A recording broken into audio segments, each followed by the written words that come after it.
Update. Am I the a-hole for not wanting husband to be directly involved in nursing of his kidney patient ex? Original post. So I am 35 female and my husband is 39 male. We have been married for 5 years. Before marrying me, he was with his high school sweetheart for a decade. Apparently, they had compatibility issues and then lost contact. Now his ex has kidney failure and is on dialysis. She has come to our city for treatment and, according to my husband, she contacted him through a mutual friend. Now my husband wants to help her. Very politely, I asked my husband, doesn't she have her own people to help and nurse her? Why contact him all of a sudden after years? My husband was pissed and said, how can you be so petty and immature regarding a patient? He told me he expected better from me.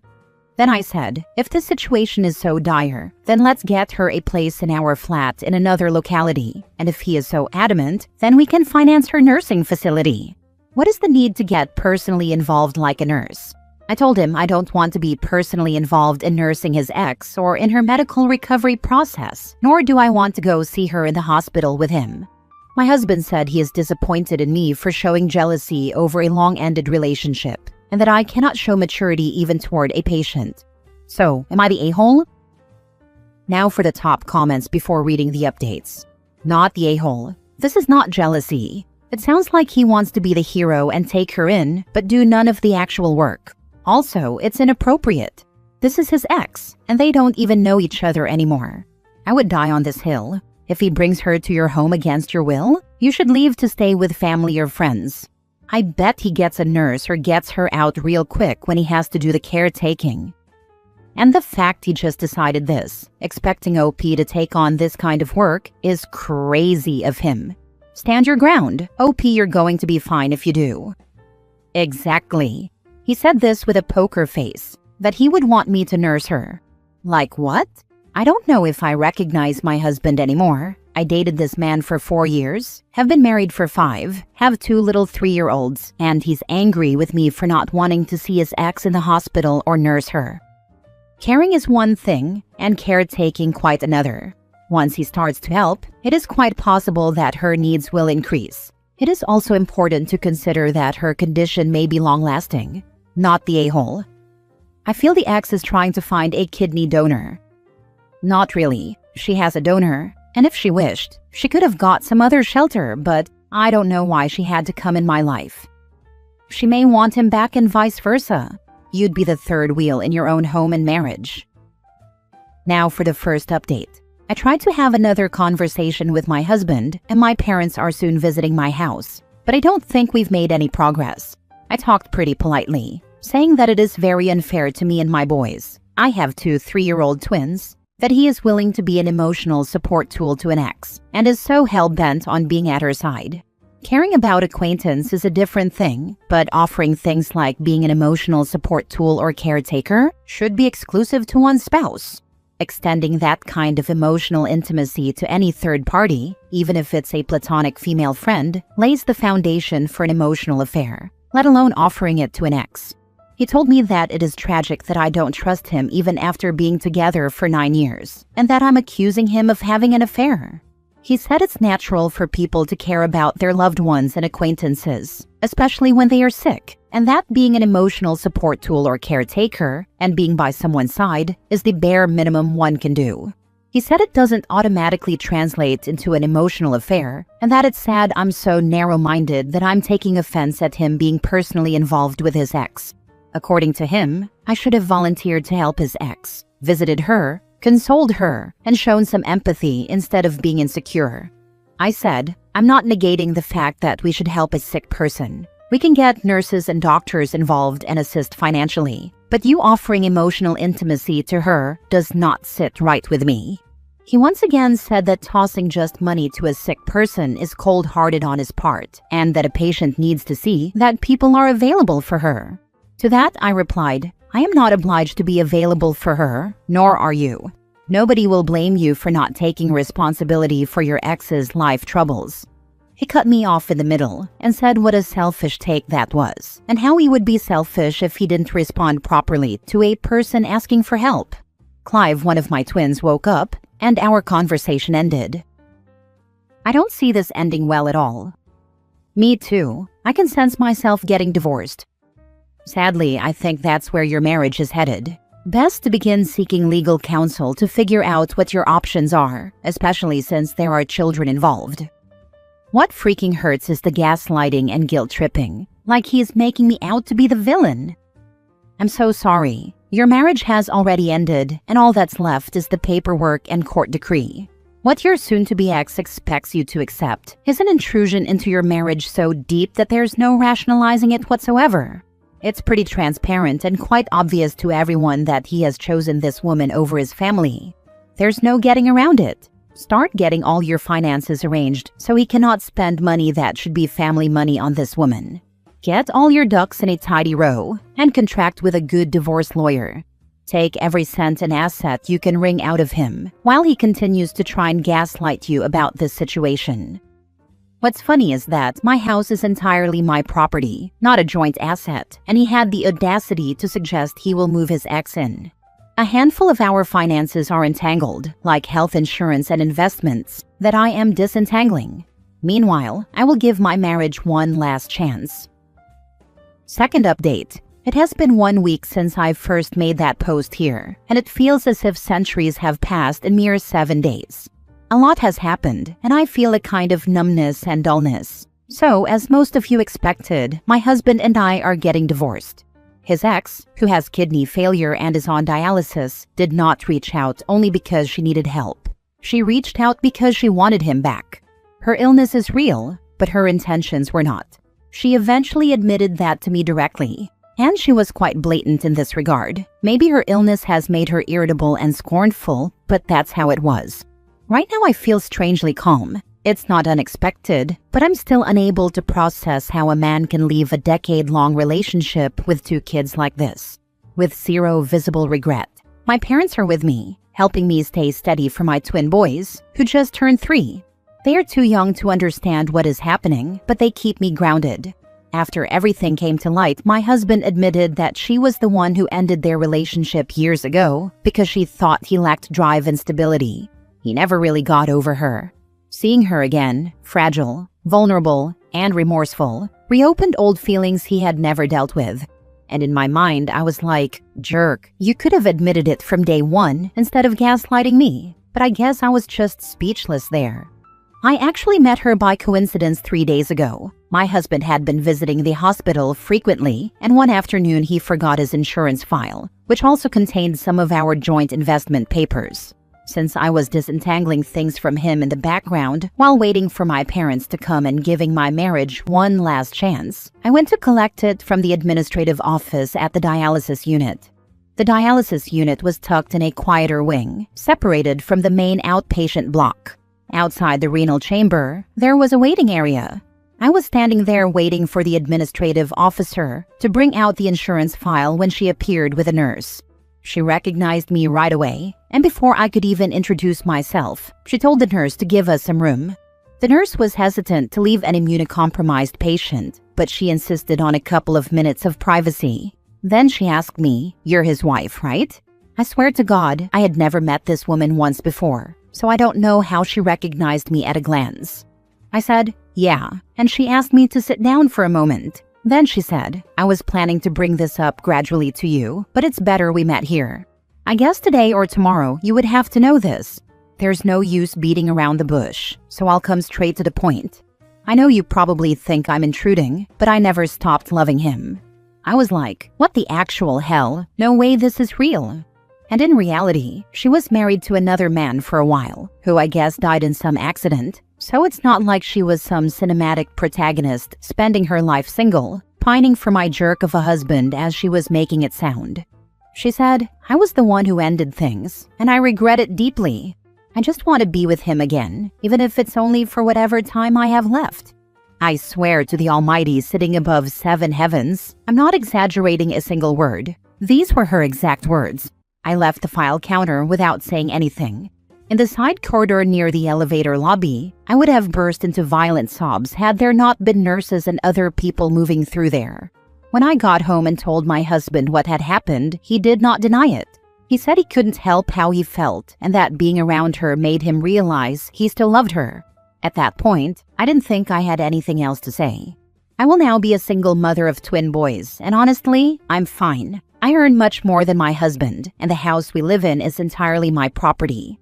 The apartment is in the Southern Academic District, not far from the old university campus where I teach. It's a 3-bedroom flat on the 4th floor of a quiet residential block. I bought it 7 years ago when I was promoted to associate professor, using my savings and part of a research grant I had received for curriculum development. When all this came to light, I asked him to leave, and he did.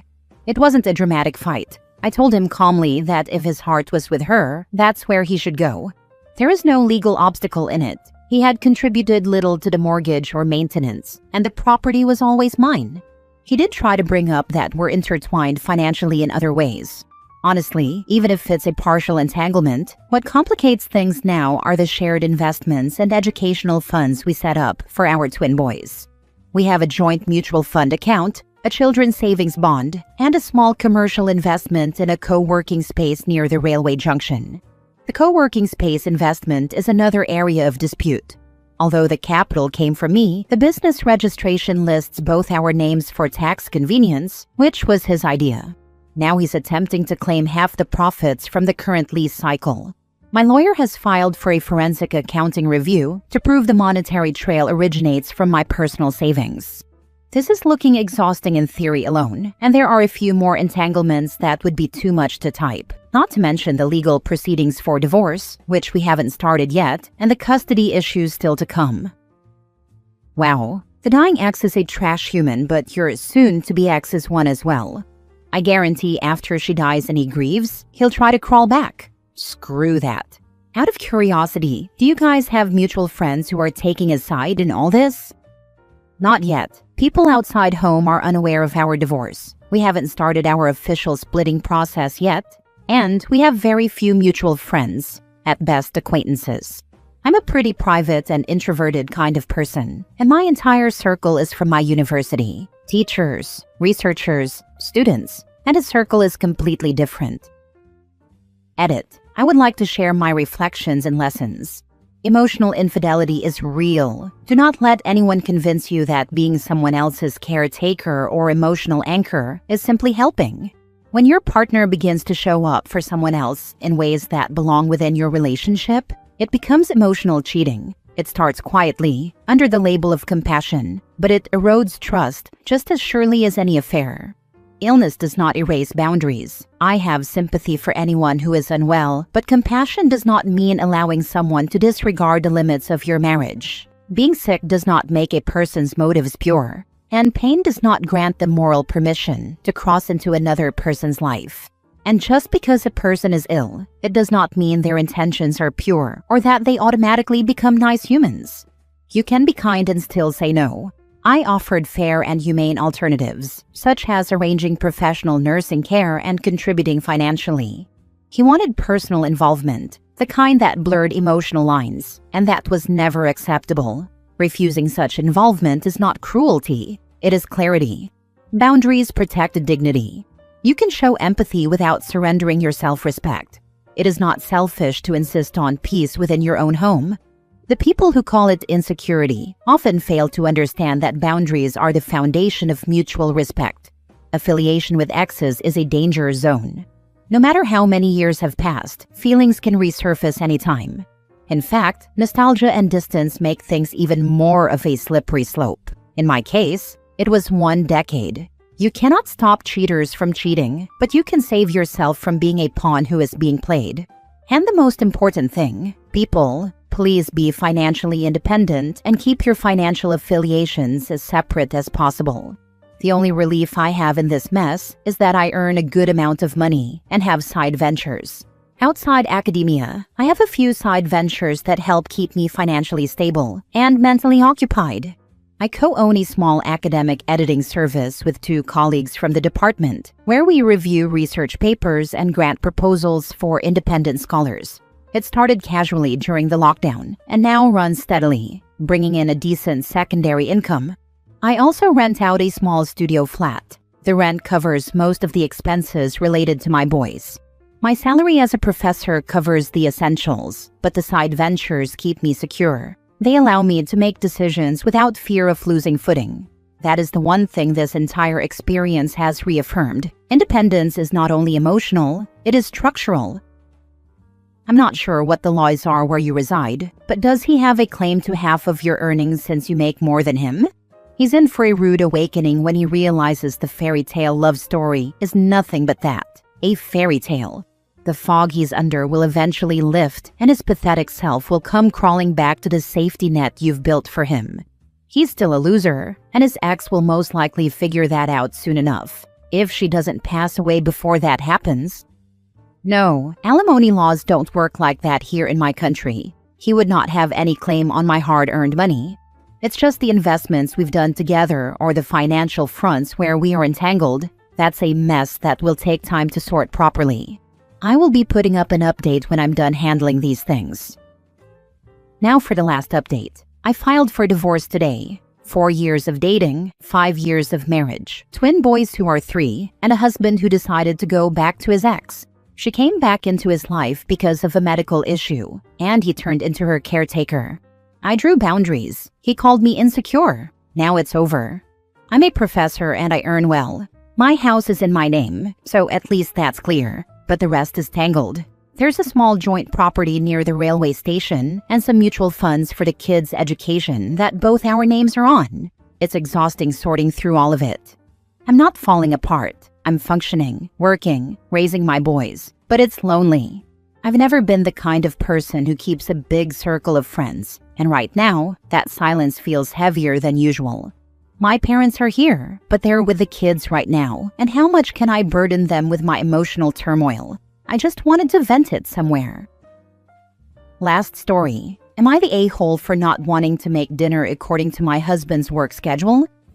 I am a stay-at-home mom of 4. My husband pays for everything, and honestly, he's kick-ass in all aspects.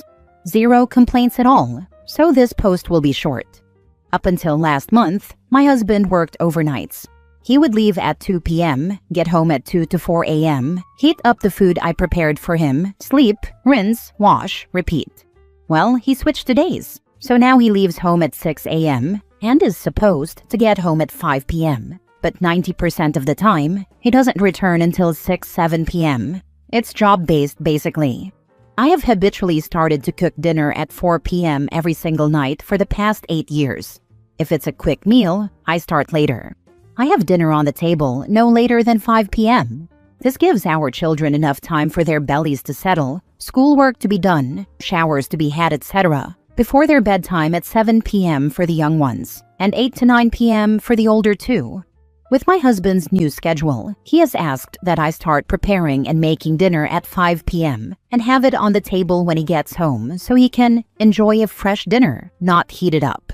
He has asked that I watch his location and see when he arrives back at the shop. And that should determine when I start making dinner, because it takes him an hour to get home from the shop.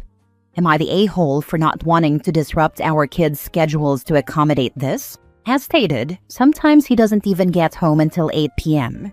He said, obviously on those days, disregard. Just check my location. And if I'm not back at the shop by 5 p.m., just cook dinner and feed the kids. But that would mean the 2 younger kids only have an hour for their stomachs to settle. I was a pediatric nutritionist prior to this, so I know this isn't a healthy pattern, and it bothers me a great deal. Am I the a-hole for not wanting to switch everything for his schedule change? I have offered to cook him separate food when I see him leaving work, but he wasn't okay with that. He says I do too much as it is, and doesn't want to add to it by creating another task for me. As stated, he's a great man.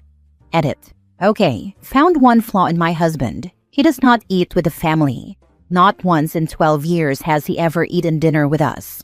He eats in silence. Silence from kids' questions and conversations, and relaxes. So he eats in his office and comes out after dinner to hang out. I don't mind. The kids don't mind. They aren't big talkers during dinner either.